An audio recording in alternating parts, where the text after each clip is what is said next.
ಸಮಯ 4:30 ಮುಂದಿನ ಕಾರ್ಯಕ್ರಮ ಇದೀಗ ಆರಂಭ. ಆಕಾಶವಾಣಿ ಮೈಸೂರು.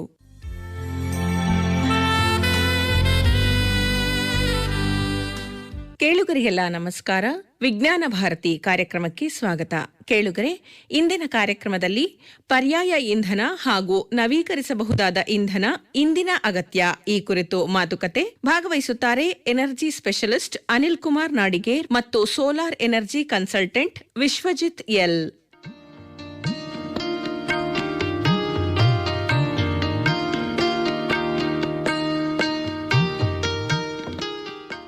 ಕೇಳುಗರಿಗೆಲ್ಲ ನಮಸ್ಕಾರ. ಇಂದಿನ ವಿಜ್ಞಾನ ಭಾರತಿ ಕಾರ್ಯಕ್ರಮಕ್ಕೆ ಸುಸ್ವಾಗತ. ಕೇಳುಗರೆ, ಇತ್ತೀಚೆಗೆ ಇಂಧನದ ಬಗ್ಗೆ ಹೆಚ್ಚು ಚರ್ಚೆ ಆಗ್ತಾ ಇದೆ. ಯಾಕೆಂದ್ರೆ ಇಂಧನದ ಕೊರತೆ ಕಾಣ್ತಾ ಇದೆ. ಹಾಗಾಗಿ ಬೇರೆ ಮೂಲಗಳಿಂದ ನಾವು ಏನಾದರೂ ಇಂಧನವನ್ನು ಪಡ್ಕೋಬಹುದೇ? ಸಾಲು ಸಾಲು ಕ್ಯೂ ನಿಂತ್ಕೊಳ್ಳೋ ಬದಲಾಗಿ ನಾವೇ ಬೇರೆ ರೀತಿಯಲ್ಲಿ ಉತ್ಪಾದನೆ ಮಾಡಬಹುದೇ? ಈ ಪರ್ಯಾಯ ಇಂಧನ ಮೂಲಗಳನ್ನು ಹುಡುಕೊಳ್ಳೋದು ಹೇಗೆ? ಬರೀ ಪರ್ಯಾಯ ಅಲ್ಲ, ಅದನ್ನು ನವೀಕರಿಸಬಹುದಾದ್ದು ಅಥವಾ ಇರುವಂತಹ ಪರ್ಯಾಯ ಮೂಲಗಳಲ್ಲಿ ಹೊಸದನ್ನ ಏನಾದರೂ ಮಾಡ್ಲಿಕ್ಕೆ ಸಾಧ್ಯನಾ? ಏನೆಲ್ಲ ರೀತಿಯಲ್ಲಿ ನಮಗೆ ಈ ಇಂಧನದ ಅಗತ್ಯವನ್ನು ಪೂರೈಸ್ತಕ್ಕಂಥ ಹೊಸ ವಿಧಾನಗಳು ಬಂದಿದ್ದಾವೆ? ಇವನ್ನೆಲ್ಲ ತಿಳಿಸ್ಕೊಡ್ಲಿಕ್ಕಾಗಿ ಇವತ್ತು ನಮ್ಮ ಜೊತೆಗೆ ಇಬ್ರು ಇಂಧನ ಕ್ಷೇತ್ರದ ಎಕ್ಸ್ಪರ್ಟ್ಸ್ ಇದ್ದಾರೆ. ಒಬ್ರು ಅನಿಲ್ ಕುಮಾರ್ ನಾಡಿಗೇರ್ ಅವರು, ಇವರು ಎನರ್ಜಿ ಸ್ಪೆಷಲಿಸ್ಟ್ ಅಥವಾ ಇಂಧನ ತಜ್ಞರು. ಮತ್ತೊಬ್ರು ವಿಶ್ವಜಿತ್ ಎಲ್, ಇವರು solar energy consultant. Anil Kumar ಮತ್ತೆ ವಿಶ್ವಜಿತ್ ಅವರಿಗೆ ನಮ್ಮ ಕಾರ್ಯಕ್ರಮಕ್ಕೆ ಸ್ವಾಗತ. ನಮಸ್ಕಾರ. ಅನಿಲ್ ಕುಮಾರ್ ನಾಡಿಗೇರ್ ಅವರೇ, ಈ ಇಂಧನ ಕ್ಷೇತ್ರದಲ್ಲಿ ಬಹಳ ವರ್ಷಗಳಿಂದ ತಾವು ಕೆಲಸ ಮಾಡ್ತಾ ಇದ್ದೀರಿ. 1990-91 ಯುದ್ಧದ ಸಂದರ್ಭದಲ್ಲಿ, ಅವಾಗ್ಲೂ ಕೂಡ ಮಧ್ಯಪ್ರಾಚ್ಯದಲ್ಲಿ ಯುದ್ಧ ಆಗ್ತಾ ಇತ್ತು. ಈಗಲೂ ಮಧ್ಯಪ್ರಾಚ್ಯದಲ್ಲಿ ಯುದ್ಧ ಆಗ್ತಾ ಇರೋದ್ರಿಂದ ಇಂಧನದ ಬಗ್ಗೆ ಮತ್ತೆ ಜನಕ್ಕೆ ಎಚ್ಚರ ಜಾಸ್ತಿ ಆಗಿದೆ. ಯಾಕಂದ್ರೆ ಕೊರತೆ ಉಂಟಾಗಿದೆ. ಅವಾಗ್ಲೂ ಕೂಡ ನಾವು ಹೊಸದನ್ನ ಹುಡುಕೋಬೇಕು ಅನ್ನೋ ಮಾತನ್ನ ಹೇಳ್ತಾ ಇದ್ರಿ. ಇವಾಗ ಹೊಸದನ್ನ ಕೈಗೆ ಕೊಡ್ಲಿಕ್ಕೆ ಅನೇಕ ರೂಪಗಳು ನಮಗೆ ಒದಗಿ ಬರ್ತಾ ಇದ್ದಾವೆ. ಸ್ವಲ್ಪ ರಿಕಲೆಕ್ಟ್ ಮಾಡ್ಕೋಬಹುದಾ ನೀವು? ಖಂಡಿತ. ನಮ್ಮ ಅಗತ್ಯ ವರ್ಷದಿಂದ ವರ್ಷಕ್ಕೆ ಜಾಸ್ತಿ ಆಗ್ತಾನೆ ಇದೆ. ಎಷ್ಟೇ ಅಗತ್ಯ ಜಾಸ್ತಿ ಆದ್ರೂ ಕೂಡ ನಾವು ಅದ್ರ ತೀವ್ರತೆ ಬರಲಿಲ್ಲ ಅಂತಂದ್ರೆ ಆ ಕಡೆ ಹೆಚ್ಚು ಗಮನ ಕೊಡಲ್ಲ. ನೀವು ಹೇಳಿದಾಗೆ 1990 ವಾರ್ ಏನಾಗಿತ್ತು, ಅವಾಗ ನಮ್ಮ ಹತ್ರ ಬದಲಿ ಇಂಧನ ಮೂಲಗಳು ಹೆಚ್ಚು ಲಭ್ಯ ಇರಲಿಲ್ಲ. ಆ ಬಗ್ಗೆ ಹೆಚ್ಚು ಸಂಶೋಧನೆಗಳು ಕೂಡ ಆಗಿರ್ಲಿಲ್ಲ. ಮತ್ತೆ ಜನರ ಇಂಧನ ಅಗತ್ಯ ಕೂಡ ಅಷ್ಟರ ಮಟ್ಟಿಗೆ ಇರಲಿಲ್ಲ. ಇವತ್ತು ಪ್ರತಿ ಹಂತದಲ್ಲೂ, ಮನೆಯಿಂದ ಹಿಡಿದ್ಬಿಟ್ಟು ಪ್ರತಿ ಹಂತದಲ್ಲೂ ಕೂಡ ಇಂಧನ ಅಗತ್ಯ ಜಾಸ್ತಿ ಆಗ್ತಾ ಹೋಗಿದೆ. ಬದಲಿ ಇಂಧನ ಮೂಲಗಳು ಕೂಡ ಕೈಗೆ ಎಟುಕುವ ಮಟ್ಟಕ್ಕೆ ತಂತ್ರಜ್ಞಾನವೇ ಆಗಲಿ, ಕಮರ್ಷಿಯಲ್ ವಯಬಿಲಿಟಿನೇ ಆಗಲಿ, ಎರಡಕ್ಕೂ ಕೂಡ ಸಾಧ್ಯ ಆಗಿದೆ. ಹಾಗಾಗಿ ಅವಾಗ ನಮಗೆ ಕಂಡಂತ ಕೊಲ್ಲಿ ಯುದ್ಧ ಆದಾಗ, ಅದನ್ನ ಕೊಲ್ಲಿ ಯುದ್ಧ ಅಂತ ಕರಿತೀವಿ ನಾವು, ಇರಾನ್ ಇರಾಕ್ ಯುದ್ಧ ಅಂತಾನೂ ಕರಿತೀವಿ. ಅವಾಗ ನಮಗೆ ಹೆಚ್ಚಾಗಿ ಕಾಣಿಸಿದ್ದು ಪೆಟ್ರೋಲಿಯಂ ಉತ್ಪನ್ನಗಳ ಕೊರತೆ. ಆದ್ರೆ ಈಗ ಅದನ್ನ ಮೀರಿ ಗ್ಯಾಸ್ ನ ಕೊರತೆನೂ ಒಂದು ಕಾಣ್ಕೊಳ್ಳೋಕೆ ಶುರುವಾಗಿದೆ. ಹೀಗಾಗಿ ಇದು ಮನೆ ಮಟ್ಟಿಗೆ ಕೂಡ ಹೆಚ್ಚು ಬಂದಿದೆ. ಈ ಹಂತದಲ್ಲಿ ಬಹಳಷ್ಟು ಕೆಲಸಗಳಾಗಿದೆ, ಇನ್ನೂ ಕೆಲಸಗಳು ಆಗ್ಬೇಕಾಗಿದೆ. ನಮ್ ಬುಡಕ್ ಬೆಂಕಿ ಹತ್ತದಾಗ್ಲೇನೆ ನಾವು ಹೊಸದನ್ನ ಹುಡುಕ್ಲಿಕ್ಕೆ ಹೋಗ್ತೀವೇನೋ ಅನ್ನೋ ಮಟ್ಟಕ್ಕೆ ಇವತ್ತು ಜನಕ್ಕೆ ಎಚ್ಚರ ಆಗ್ಬಿಟ್ಟು. ಹೌದು, ಗಡ್ಡೆ ಬೆಂಕಿ ಹತ್ತದ ಬಾವಿ ತೋಡೋದು ಅಂತೀವಲ್ಲ, ಆ ತರ ಕೆಲಸಗಳನ್ನ ನಾವು ಇವತ್ತು ಮಾಡ್ತಾ ಇದ್ದೀವಿ. ಇದರಿಂದ ಬಹುಶಃ ನಾವು ಬದುಕನ್ನ ಹೆಚ್ಚು ಅಸಹನೀಯಗೊಳಿಸ್ಕೊಳ್ತಾ ಇದ್ದೀವಿ. ನಾವು ಆ ರೀತಿ ಮಾಡ್ದೇನೆ, ಯುದ್ಧ ಕಾಲ ಶಸ್ತ್ರಾಭ್ಯಾಸ ಅಂತ ಮಾಡ್ದೇನೆ ಬಹುಶಃ ಈಗಿರೋದನ್ನು ಅಭಿವೃದ್ಧಿ ಪಡಿಸ್ಕೊಳ್ಳೋದು, ಹಾಗೆ ನಮ್ಮ ಮನೆಗಳನ್ನ ಅನುಷ್ಠಾನಗೊಳಿಸೋದು ಮಾಡಿದಾಗ ಬರೋ ದಿವಸಗಳು ಈ ತರ ಯಾವುದೇ ಸಮಸ್ಯೆ ಬಂದರೂ ಕೂಡ ನಾವು ಹೆಚ್ಚು ಒತ್ತಡಕ್ಕೆ ಒಳಗಾಗಲ್ಲ ಅಂತ ನನಗೆ ಅನ್ಸುತ್ತೆ. ಬಹುಶಃ ಎಲ್ಲೋ ಒಂದ್ ಕಡೆ ಅಗತ್ಯ ಬಿದ್ದಾಗ ಇವರು ಅನ್ವೇಷಣೆಗೆ ಹೊರಡ್ತಾರೆ. ಸೊ ಅಗತ್ಯ ಅಥವಾ ಅನಿವಾರ್ಯತೆಯೇ ಅನ್ವೇಷಣೆಯ ತಾಯಿ ಅಂತ ಕರೀತಾರಲ್ಲ. ಹಾಗಾಗಿ ಹೊಸ ಹೊಸ ಸಾಧ್ಯತೆಗಳನ್ನು ಈಗ ಹುಡುಕ್ತಾ ಇದ್ದಾರೆ. ಇನ್ನೊಂದು ಸ್ವಲ್ಪ ದಿವಸದಲ್ಲಿ ಇನ್ನೂ ಹೊಸ ರೂಪದಲ್ಲಿ, ಅಯ್ಯೋ ಇಷ್ಟು ಸುಲಭ ಇತ್ತ, ನಾವ್ ಯಾಕೆ ನೋಡ್ಲಿಲ್ಲ, ನಮ್ಮನೆ ಹತ್ರನೇ ಇತ್ತಲ್ವೇ ಇವೆಲ್ಲ ಅಂತ ಹೇಳಿ ಯೋಚನೆ ಮಾಡುವಂಥದ್ದು ಬರ್ತದೆ. ಯಾವ ಯಾವ ರೂಪದಲ್ಲಿ ಪರ್ಯಾಯ ಇಂಧನವನ್ನ ನಾವೀಗ ಬಳಸ್ತಾ ಇದ್ದೇವೆ.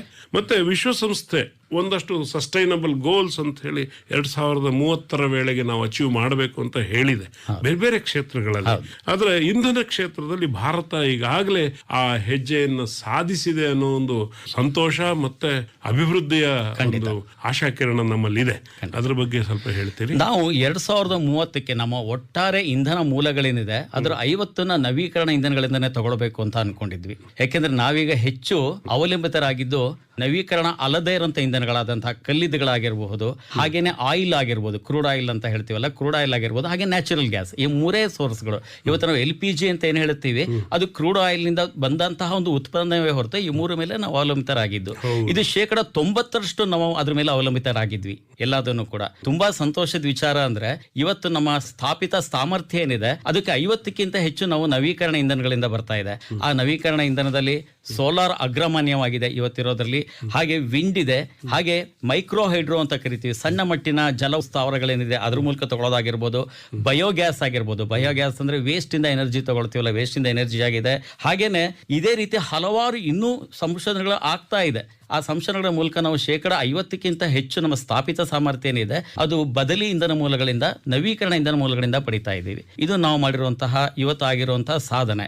ಆದ್ರೆ ಇದನ್ನು ಅನುಷ್ಠಾನಗೊಳಿಸುವ ಹಂತದಲ್ಲಿ ಇನ್ನೂ ಒಂದಿಷ್ಟು ಬದಲಾವಣೆಗಳು ಆಗ್ಬೇಕಾಗಿದೆ ಅಂತ ಅನ್ನೋದನ್ನ ಇವತ್ತಿನ ಗ್ಯಾಸ್ ಕೊರತೆಯಿಂದ ಜನ ಏನು ಅನುಭವಿಸ್ತಾ ಇದ್ದಾರೆ ಅದನ್ನ ಹೇಳುತ್ತೆ.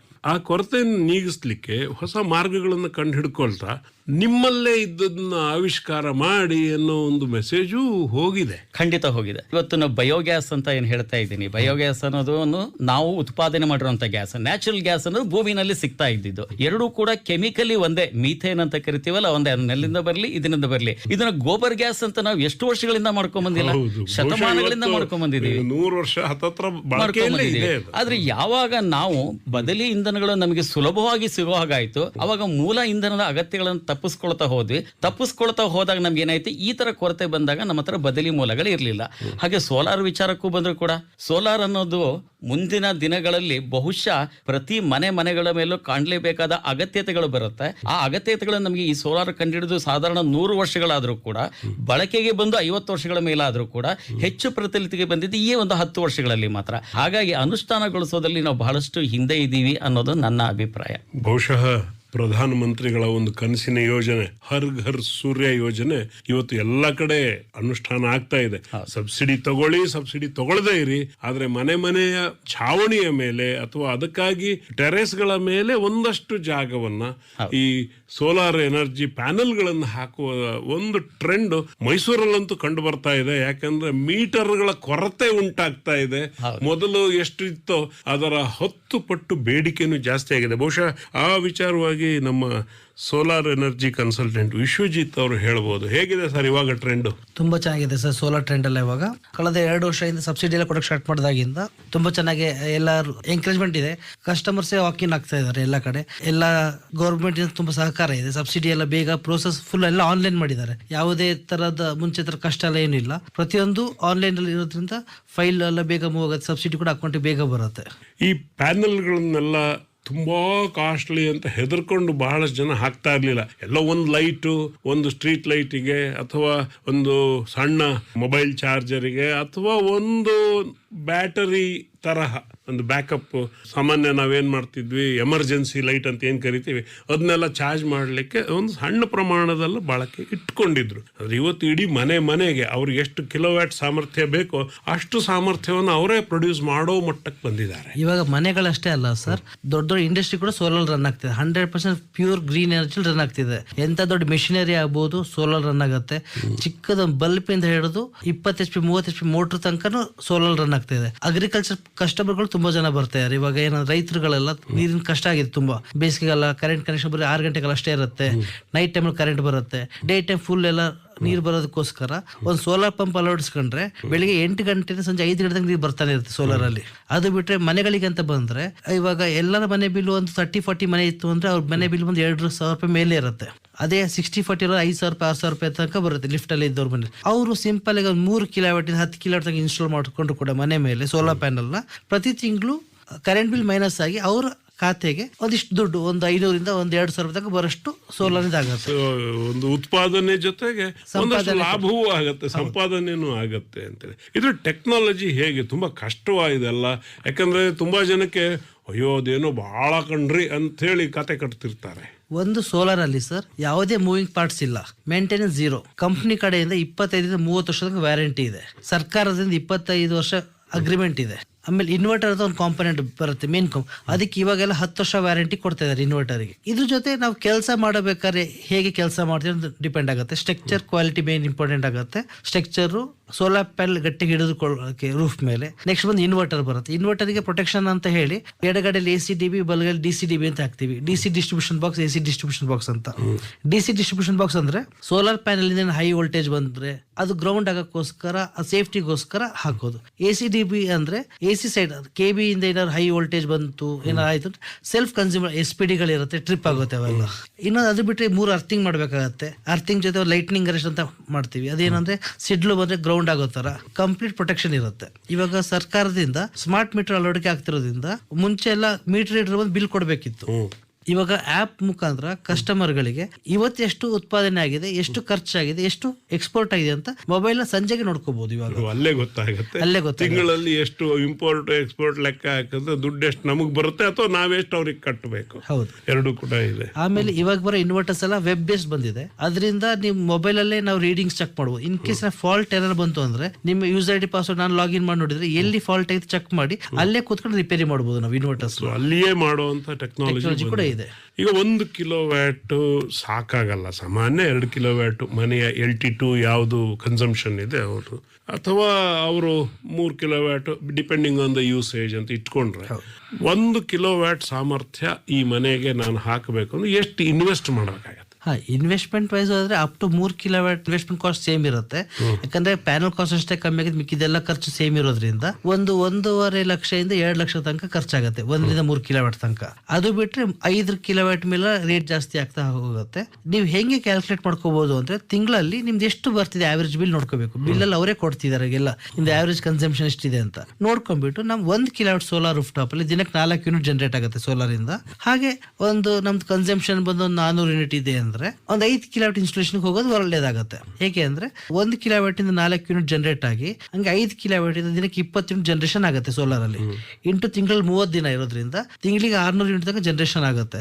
ಅದರಲ್ಲಿ ಕನ್ಸಂಪ್ಷನ್ 400 ಯೂನಿಟ್ ಮೈನಸ್ ಆದ್ರೂ ಕೂಡ 200 ಬರುತ್ತೆ. ಆ 200ಗೆ ಗವರ್ಮೆಂಟ್ ಅವರು ₹3.86 ಕೊಡ್ತಾರೆ. ಒಂದು ಯೂನಿಟ್ಗೆ ದುಡ್ಡು ಬರುತ್ತೆ. ಸಬ್ಸಿಡಿ ತಗೊಂಡಿಲ್ಲ ಅಂದ್ರೆ ಸಬ್ಸಿಡಿ ಕ್ಲೇಮ್ ಮಾಡಿದ್ರೆ ₹2.5 ಕೊಡ್ತಾರೆ ಒಂದು ಯೂನಿಟ್ಗೆ. 78,000 ಸಬ್ಸಿಡಿನೇ ಕೊಡ್ತಾರೆ. ಅಪ್ ಟು 3 ಕಿಲೋಮೀಟರ್ ತನಕ 78,000 ಡೈರೆಕ್ಟ್ ನಿಮ್ಮ ಅಕೌಂಟಿಗೆ ಬಂದ್ಬಿಡುತ್ತೆ ಸಬ್ಸಿಡಿ. ಸೊ ಹಾಗಾಗಿ ಅದು ಹೋಗೋದು ಒಳ್ಳೇದು. ಮೈಸೂರಲ್ಲಿ ಯಾಕೆ ಇದ್ದಕ್ಕಿದ್ದಂಗೆ ಈ ಬೂಮ್ ಬಂತು ಅಂತ ಒಂದು ಅವೇರ್ನೆಸ್ ಇದೆ ಮೈಸೂರಲ್ಲಿ. ಚೆಸ್ಕಾಂ ಮಟ್ಟದಲ್ಲಿ ಒಳ್ಳೆ ಅವೇರ್ನೆಸ್ ತರ್ತಾ ಇದ್ದಾರೆ ಎಲ್ಲ, ಪ್ರತಿಯೊಬ್ರು ಅಡ್ವರ್ಟೈಸ್ಮೆಂಟ್ ಚೆನ್ನಾಗಿ ಕೊಡ್ತಾ ಇದ್ದಾರೆ, ಎಲ್ಲರೂ ಹಾಕಿಸ್ಕೊಳ್ಳಿ. ಹೌದು, ಸಹಕಾರಗಳಿದೆ.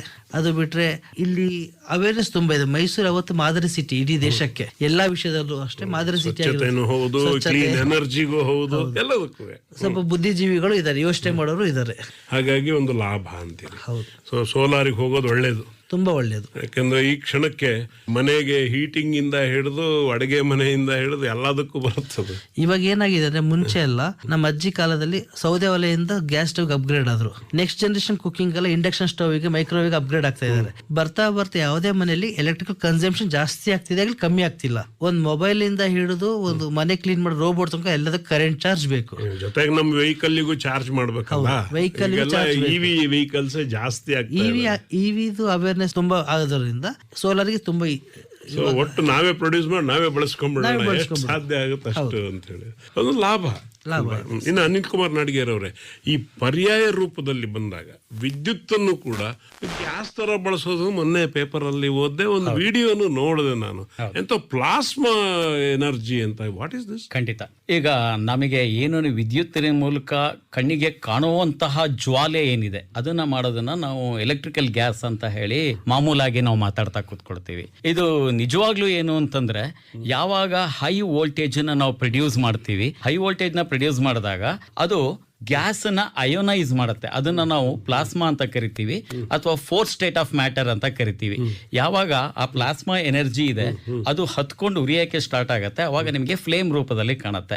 ತಮಾಷೆಗೆ ನಾವು ಹೇಳ್ತಾ ಇರ್ತೀವಿ, ಎಷ್ಟೋ ಸಲ ಲೈಟ್ ಕಂಬಗಳಲ್ಲಿ ಮೇಂಟೆನೆನ್ಸ್ ಕಾಣಿಸಿದ್ರು ಕೂಡ ಅದ್ರಲ್ಲಿ ಬೆಂಕಿ ಎತ್ಕೊಂಡು ಉರಿತಾ ಇದೆ.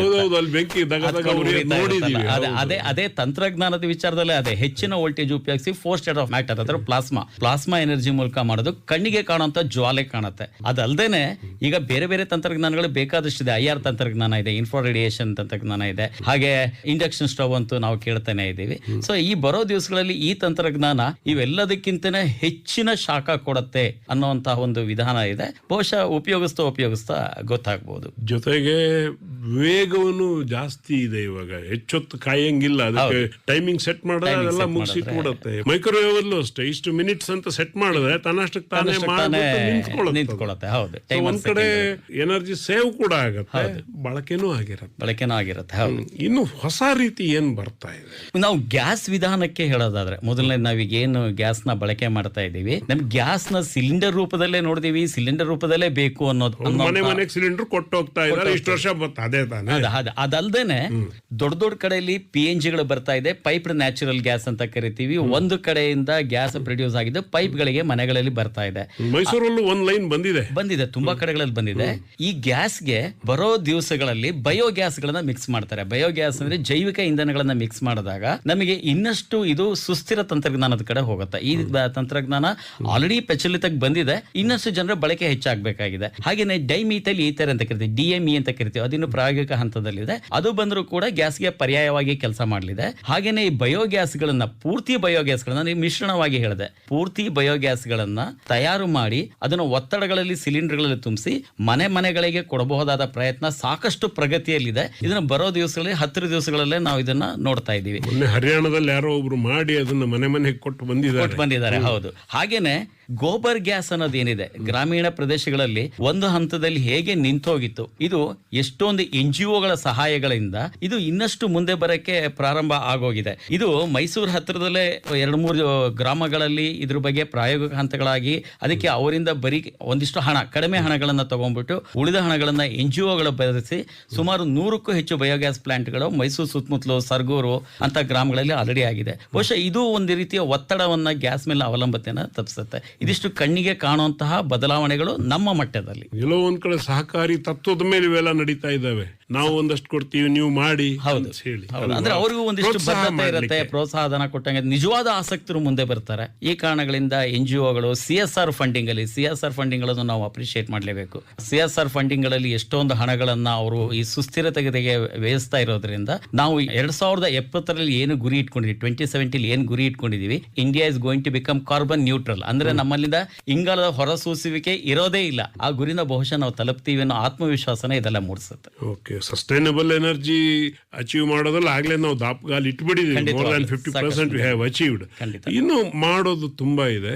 ಇದ್ರ ಮಧ್ಯದಲ್ಲಿ ಮನೆಯ ವೇಸ್ಟ್ ಅನ್ನ ಬಳಸಿ ಏನ್ ನಾವು ಹೊರಗಡೆ ಹಾಕ್ತಾ ಇದ್ವಿ, ಅದರದೇ ಒಂದು ವಿದ್ಯುತ್ ಉತ್ಪಾದನಾ ಘಟಕಗಳು, ಮಿನಿ ಯೂನಿಟ್ಗಳು ಬಂದಿದ್ದಾವೆ. ಇಲ್ಲ, ಅದ್ರ ಬಗ್ಗೆ ಒಂದ್ ಸ್ವಲ್ಪ ಮಾಹಿತಿ ಕೊಡ್ಬೇಕಂದ್ರೆ, ಪ್ರಾಥಮಿಕ ಹಂತದಲ್ಲಿ ಕಸ ಬೇರ್ಪಡಿಸುವ ವಿಧಾನದಲ್ಲಿ ಇನ್ನೂ ಜಾಗೃತಿ ಆಗಿದೆ. ಅದು ಸರಿಯಾಗಿ ಹೇಗೆ ಎಕ್ಸ್ಪ್ಲೈನ್ ಮಾಡ್ತೀರಿ? ಅಂದ್ರೆ ಕಸ ಬೇರ್ಪಡಿಸೋದು ಅಂದ್ರೆ ಹೇಗೆ? ಯಾಕಂದ್ರೆ ನಮ್ಮಲ್ಲಿ 2 ಬಕೆಟ್ ಇಡ್ತೀವಿ, ಅವ್ನು ಟೆಂಪೋನಲ್ಲಿ ಹಾಕೊಂಡು ಹೋಗೋದು 2 ಎಲ್ಲಾ ಹಂತಗಳಲ್ಲೂ ಜಾಗೃತಿ ಮೂಡಿಸುವಂತ ಕೆಲಸನ ಬಹುಶಃ ಆಗಬೇಕಾಗಿದೆ. ಪ್ರಾಥಮಿಕ ಹಂತದಲ್ಲಿ ಕಸ ಬೇರ್ಪಡಿಸುವಿಕೆ, ಸಾಗಾಣಿಕೆಯಲ್ಲೂ ಬೇರೆ ಬೇರೆಯಾಗಿ ಸಪರೇಟ್ ಆಗಿ ಹೋಗೋದು. ಆ ರೀತಿ ಸಪರೇಟ್ ಆಗಿ ಹೋದಾಗ ನಮ್ಮ ವೆಟ್ ವೇಸ್ಟ್ ಏನಿದೆ ಇದನ್ನ ಗ್ಯಾಸ್ ಆಗಿ ಕನ್ವರ್ಟ್ ಮಾಡಬಹುದು. ಇದಕ್ಕೆ ಆಲ್ರೆಡಿ ಸರ್ಕಾರ ಬೃಹತ್ ಯೋಜನೆಯಾಗಿ ಸತತ್ ಅನ್ನುವಂತ ಒಂದು ಯೋಜನೆ ರೂಪಿಸಿದೆ, sustainable alternative for affordable transportation ಅಂತ. ಅಂದ್ರೆ ಇದಿಷ್ಟನ್ನು ಒಟ್ಟಾರೆ ಒಂದು ಕಡೆ ಸೇರಿಸಿ ಇದರಿಂದ ಗ್ಯಾಸ್ ಉತ್ಪಾದನೆ ಮಾಡಿ ಅದನ್ನ ಟ್ರಾನ್ಸ್ಪೋರ್ಟೇಷನ್ ನಾವು ಏನ್ ಬಳಸ್ತಾ ಇದೀವಿ, ಡೀಸೆಲ್ ಮತ್ತೆ ಪೆಟ್ರೋಲ್ ಗಳಿಗೆ, ಅದಕ್ಕೆ ಪರ್ಯಾಯವಾಗಿ ಆಗ್ಬೇಕು. ಸತತ್ ಯೋಜನೆ ಪ್ರಾಯೋಗಿಕ ಹಂತದಲ್ಲಿ ಉತ್ತರ ಭಾರತಗಳಲ್ಲಿ ಕೆಲವೊಂದು ಪ್ಲಾಂಟ್ಗಳೆಲ್ಲ ಆಗಿದೆ. ಆದ್ರೂ ಕಸ ಬೇರ್ಪಡಿಸುವಿಕೆನೇ ಇದಕ್ಕೆ ಮೂಲವಾಗಿ ಬೇಕಾದ ಅಗತ್ಯ.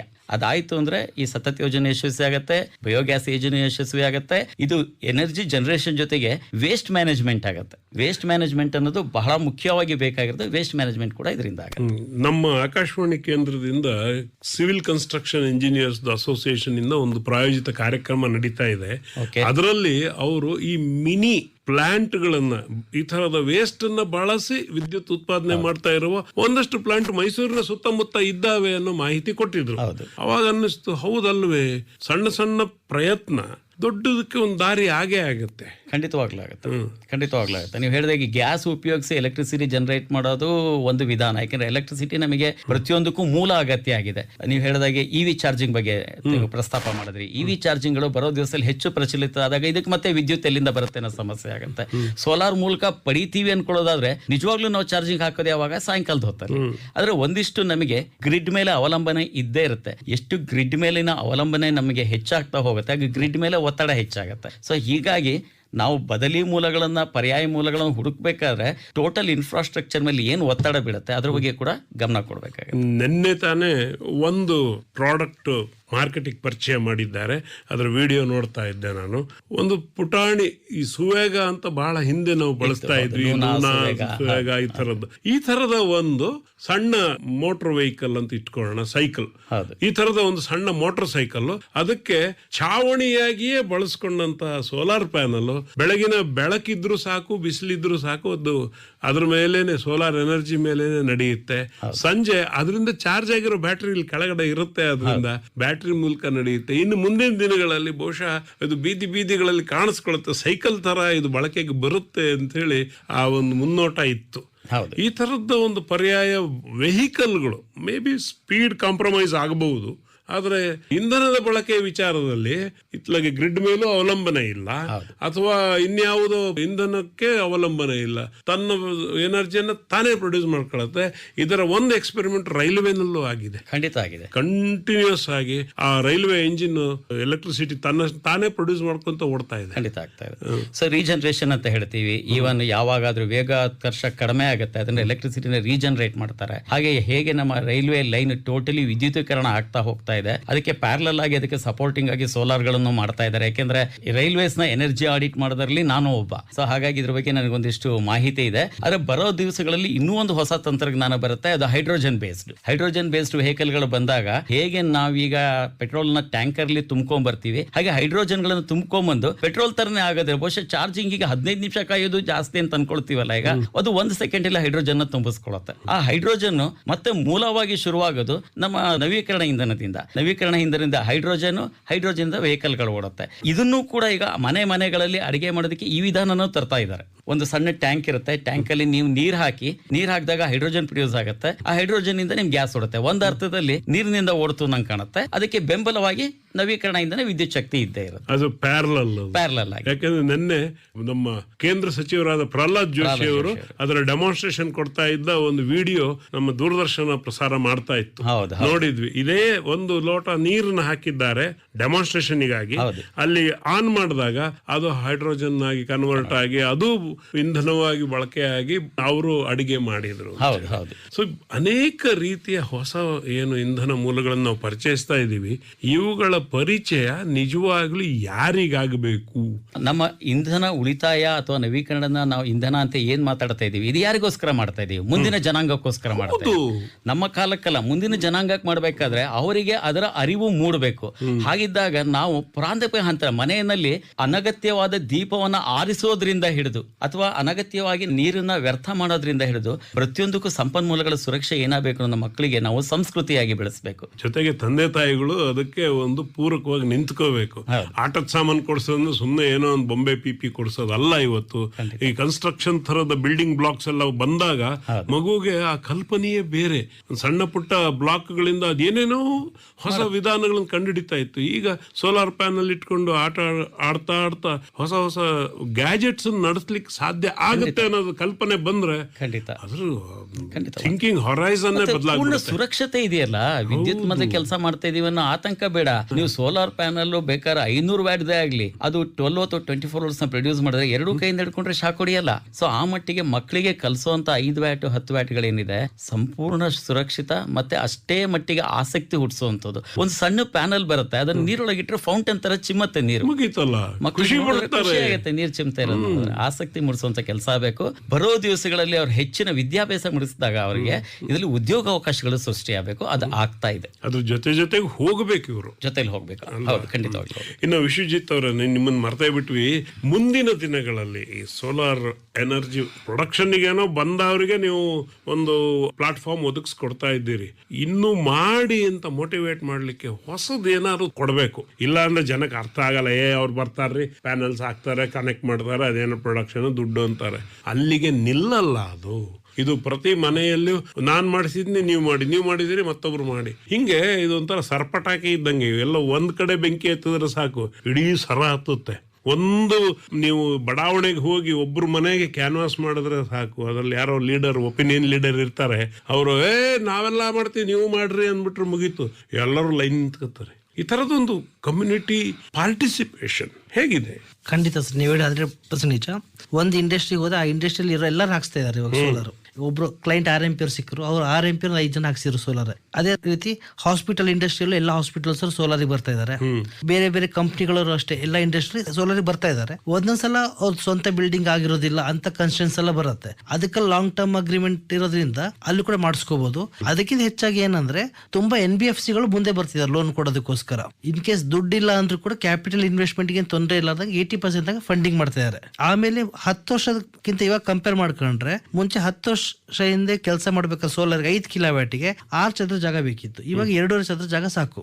ಜಾಗ ಕಾಂಪ್ಯಾಕ್ಟ್ ಆಗಿದೆ, ತುಂಬಾ ಟೆಕ್ನಾಲಜಿ ವೈಸ್ ತುಂಬಾ ಇಂಪ್ರೂವ್ ಆಗಿದೆ. ಜನರೇಷನ್ ವೈಸ್ ತುಂಬಾ ಚೆನ್ನಾಗಿ ಬರ್ತಾ ಇದೆ. ಸೋಲಾರ್ ಪ್ಯಾನಲ್ ಅಲ್ಲಿ ಇನ್ವರ್ಟರ್ ಅಲ್ಲಿ ಟೆಕ್ನಾಲಜಿ ಇಂಪ್ರೂವ್ ಆಗ್ತಾ ಇದೆ. ಇವಾಗ ಏನಂದ್ರೆ ಅವೈಲಬಿಲಿಟಿ ಆಫ್ ಸ್ಪೇರ್ಸ್ ತುಂಬಾ ಈಸಿ ಆಗಿದೆ. ಮುಂಚೆ ನಮ್ಗೆ ಯಾವುದೇ ಒಂದು ಸ್ಪೇರ್ ಬೇಕಿತ್ತು ಅಂದ್ರೆ ಬೆಂಗಳೂರಿಗೆ ಹೋಗ್ಬೇಕಿತ್ತು, ಇಲ್ಲ ಗುಜರಾತಿಗೆ ಹೋಗ್ಬೇಕಿತ್ತು, ಅಥವಾ ಡೆಲ್ಲಿಯಿಂದ ಬರ್ಬೇಕಿತ್ತು. ಇವಾಗ ಮೈಸೂರಲ್ಲೇ ಎಲ್ಲಾ ಕಡೆ ಎಲ್ಲ ಸಿಗುತ್ತೆ. ಸೋಲಾರ್ ಬಗ್ಗೆ ತುಂಬಾ MC4 ಕನೆಕ್ಟರ್ಸ್ ಅಂತ ಸಿಗುತ್ತೆ. ಎಲ್ಲ ಪ್ರತಿಯೊಂದು ಮೈಸೂರಲ್ಲೇ ಸಿಗುತ್ತೆ ಇವಾಗ. ಅದರಿಂದ ಯಾವುದೇ ತರ ಸಮಸ್ಯೆ ಇಲ್ಲ, ಧೈರ್ಯವಾಗಿ ಯಾರು ಬೇಕಾದ್ರೆ ಹಾಕ್ಸ್ಕೋಬಹುದು. ಮೇಂಟೆನೆನ್ಸ್ ಬಗ್ಗೆ ವರಿ ಮಾಡಬೇಡಿ. ಯಾಕಂದ್ರೆ ಇವಾಗ ಏನಂದ್ರೆ ಇಂಡಸ್ಟ್ರಿಯಲ್ಲಿ ತುಂಬಾ ಜನ ಸೋಲಾರ್ ಫೀಲ್ಡ್ ಇಂದಾನೆ ಹೊರಗೆ ಬರ್ತಾ ಇದಾರೆ. ನಾಳೆ ದಿನ ರೋಡಿಗೆ ಒಬ್ಬ ಸೋಲಾರ್ ರಿಪೇರಿ ಮಾಡುವ ಟೆಕ್ನಿಷಿಯನ್ ಇರ್ತಾರೆ. ಇನ್ನು 5 ವರ್ಷಕ್ಕೆ ಸರ್ವಿಸ್ ಬಗ್ಗೆ ಯೋಚನೆ ಅವಶ್ಯಕತೆನೇ ಇಲ್ಲ. ಯಾವುದೇ ತರದ್ದು ಸರ್ವಿಸ್ ಬರೋದೇ ಇಲ್ಲ ಇದು ಸೋಲಾರ್ ಅಲ್ಲಿ. Zero maintenance. ಜೊತೆಗೆ ಇವಾಗ ಸ್ಟ್ರೀಟ್ ಲೈಟ್ಸ್ ಎಲ್ಲ ಅವ್ರವ್ರದೇ ಮನೆ ಮುಂದೆ ಕಂಬಗಳು ಹಾಕೊಂಡಿದ್ದಾರೆ, ಅದ್ರ ಮೇಲೆ ಒಂದು ಸಣ್ಣ ಪ್ಯಾನಲ್ ಇರುತ್ತೆ. ಹಳ್ಳಿಗಳಲ್ಲಿ ತುಂಬಾ ಇದೆ ಸ್ಟ್ರೀಟ್ ಲೈಟಿಗೆ. ಮತ್ತೆ ಅವರು ಪಂಚಾಯತ್ನವರು ಒಂದ್ಸರ್ತಿ ಇನ್ವೆಸ್ಟ್ ಮಾಡ್ತಾರೆ, ಯಾವ್ದೋ ಸ್ಕೀಮ್ ಅಲ್ಲಿ ಬಂದಿರೋದನ್ನ ತಟ್ ಅಂತ ಹೇಳಿ. ಅದು ತನ್ನಷ್ಟಕ್ಕೆ ತಾನೇ ನಡ್ಕೊಂಡು ಹೋಗ್ತಾ ಇರುತ್ತೆ. ಏನಾದ್ರೆ ಕಾಲಕ್ಕೆ ಮೇಂಟೈನ್ ಮಾಡಬೇಕು, ಅಥವಾ ಬಲ್ಬ್ ಹೋಗಿದ್ರೆ ಬದಲಾಯಿಸಬೇಕಾಗ್ತದೆ ಅಷ್ಟೇ. ಇವಾಗ ಏನಂದ್ರೆ ಮುಂಚೆದ ಲೆಡ್ ಆಸಿಡ್ ಬ್ಯಾಟ್ರಿ ಆಗ್ಲೇ ಹೋಗ್ತಾ ಬರ್ತದೆ. ಹೊಸ ಲಿಥಿಯಂ ಬಂದಿರೋದ್ರಿಂದ 5 ವರ್ಷ ವ್ಯಾರಂಟಿನೇ ಕೊಡ್ತಿದ್ದಾರೆ. ಸ್ಟ್ರೀಟ್ ಲೈಟ್ ಗಳು 5 ವರ್ಷ ತನಕ ಬಾಳ್ಕೆ ಬರ್ತಾ ಇದೆ ಆರಾಮಾಗಿ. ಅದೇ ಬಿಟ್ಟರೆ ದೊಡ್ಡ ಮನೆಗಳಿಗೂ ಮೊನ್ನೆ ಒಬ್ರು ನಮ್ಮ ಕಸ್ಟಮರ್ ಮನೆಗೆ ಒಂದು ಲಿಫ್ಟ್ ಇದೆ. ಲಿಫ್ಟ್ ಎಲೆಕ್ಟ್ರಿಕಲ್ ವೆಹಿಕಲ್ ಕೂಡ ಲಿಥಿಯಂ ಬ್ಯಾಟ್ರಿ ಹಾಕಿ ಸೋಲಾರ್ ಚಾರ್ಜ್ ಮಾಡ್ತಾ ಇದೀವಿ. ಅವ್ರ ಮನೆಗೆ ಕರೆಂಟ್ ಕನೆಕ್ಷನ್ ಸಿಕ್ಕಿಲ್ಲ, ಸಿಗೋ ತನಕ ಸೋಲಾರ್ ಅಲ್ಲಿ ಪ್ರತಿಯೊಂದು ಚಾರ್ಜ್ ಮಾಡ್ತಾ ಇದ್ದಾರೆ. ಇವಾಗ 4 ಫ್ಲೋರ್ ಬಿಲ್ಡಿಂಗ್ ಲಿಫ್ಟ್ ರನ್ ಆಗುತ್ತೆ, ಎಲೆಕ್ಟ್ರಿಕಲ್ ಕಾರ್ ಚಾರ್ಜ್ ಆಗುತ್ತೆ, ಅದು ಬಿಟ್ಟು ಇಡೀ ಮನೆ ಫುಲ್ ರನ್ ಆಗುತ್ತೆ. ಇನ್ನು ಅನಿಲ್ ಕುಮಾರ್ ನಾಡಿಗೇರ್ ಅವರೇ, ತಾವು ನಿಮ್ಮ ರಚನಾ ಎನರ್ಕೇರ್ ಅನ್ನೋ ಒಂದು ಆಡಿಟ್ ಕಂಪನಿ ಇಟ್ಕೊಂಡಿದ್ದೀರಿ. ಇದು ಎನರ್ಜಿ ಆಡಿಟ್ಗೆ ಬಹುಶಃ ನಮ್ಮ ದೇಶದಲ್ಲೇ ಒಂದು ವಿಶಿಷ್ಟವಾದ್ದು. ಕರ್ನಾಟಕದಲ್ಲಂತೂ ಬಹಳ ಯುನಿಕ್ ಅಂತ ಕರಿತೇವೆ. ಎನರ್ಜಿಗೂ ಆಡಿಟ್ ಮಾಡ್ತಾರೇನ್ರಿ? ಬರೀ ದುಡ್ಡು ಕಾಶಿಗೆ ಅನ್ಕೊಂಡಿದ್ವಿ ಅಂತ. ಖಂಡಿತ. ಇದು ಹೊಸ ವಿಚಾರ. ನಮಗೆ ಬಹಳಷ್ಟು ಗ್ರಾಹಕರು ಇದ್ರ ಬಗ್ಗೆ ಕೇಳ್ತಾರೆ, ಹಾಗಂದ್ರೆ ಏನು ಅಂತ. ಅಲ್ಲ, ಇದು ಕಡ್ಡಾಯನ ಅಂತ ಕೇಳ್ತಾರೆ. ಯಾಕಂದ್ರೆ ಜನಕ್ಕೆ ಹೇಗಾಗಿದೆ ಅಂದ್ರೆ ಕಡ್ಡಾಯ ಇದ್ರೆ ಮಾತ್ರ ಮಾಡಬೇಕು, ಇಲ್ಲ ಇನ್ಕಮ್ ಟ್ಯಾಕ್ಸ್ ಕಟ್ ಮಾಡಿದಾಗ ನಾನು ವಾಪಸ್ ಇದಾರು ಬರುತ್ತಾ ರಿಟರ್ನ್ಸ್ ಅಂತ ಕ್ಲೈಮ್ ಮಾಡ್ತೀವಿ. ಅದರ್ವೈಸ್ ನಾವು ಆಡಿಟ್ ಮಾಡ್ಸಕ್ ಹೋಗ.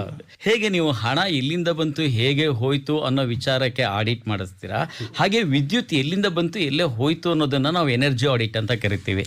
ಆದ್ರೆ ಇದರಿಂದ ಲಾಭ ಏನು ಅಂತಂದ್ರೆ, ನಿಮಗೆಲ್ಲಾರು ವಿದ್ಯುತ್ ವ್ಯರ್ಥ ಆಗ್ತಾ ಇದ್ರೆ, ಸೋರಿಕೆ ಆಗ್ತಾ ಇದ್ರೆ, ಅಥವಾ ನಿಮ್ಮ ಉಪಕರಣಗಳ ಕಾರ್ಯಕ್ಷಮತೆ ಕಡಿಮೆ ಇದ್ರೆ ನಾವು ಇದನ್ನ ಗುರುತಿಸ್ತೀವಿ. ಅದನ್ನು ಗುರುತಿಸಿದಾಗ ನೀವು ಅದನ್ನ ಹೆಚ್ಚು ಕಾರ್ಯಕ್ಷಮ ಮಾಡಿದಾಗ ಉಳಿತಾಯ ನಿಮಗೆ ಬಹುಶಃ ಸೋಲಾರ್ ಹಾಕೋದಕ್ಕಿಂತ ಹೆಚ್ಚಿನ ಲಾಭ ತಂದ್ಕೊಡುತ್ತೆ.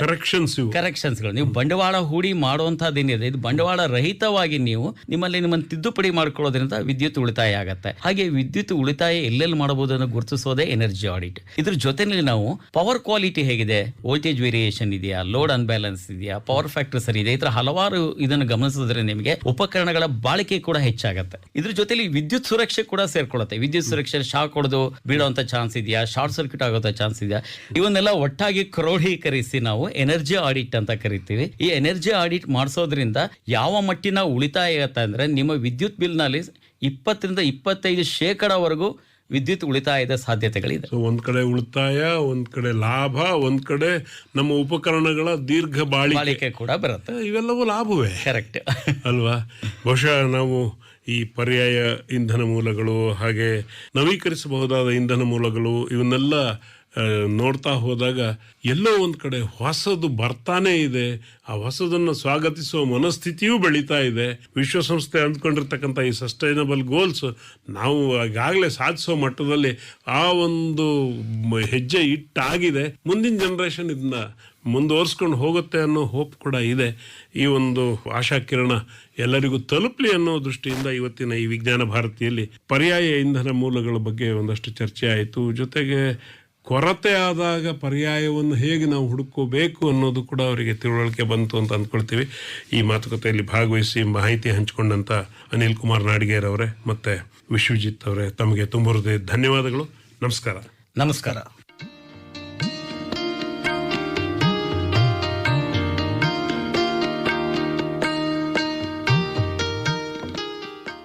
ಇದುವರೆಗೆ ಪರ್ಯಾಯ ಇಂಧನ ಹಾಗೂ ನವೀಕರಿಸಬಹುದಾದ ಇಂಧನ ಇಂದಿನ ಅಗತ್ಯ ಈ ಕುರಿತು ಮಾತುಕತೆ ಕೇಳಿದಿರಿ. ಭಾಗವಹಿಸಿದ್ದವರು ಎನರ್ಜಿ ಸ್ಪೆಷಲಿಸ್ಟ್ ಅನಿಲ್ ಕುಮಾರ್ ನಾಡಿಗೇರ್ ಮತ್ತು solar energy consultant Vishwajit L. ಇವರೊಂದಿಗೆ ಭಾಗವಹಿಸಿದ್ದವರು ಬೇದ್ರೆ ಮಂಜುನಾಥ್.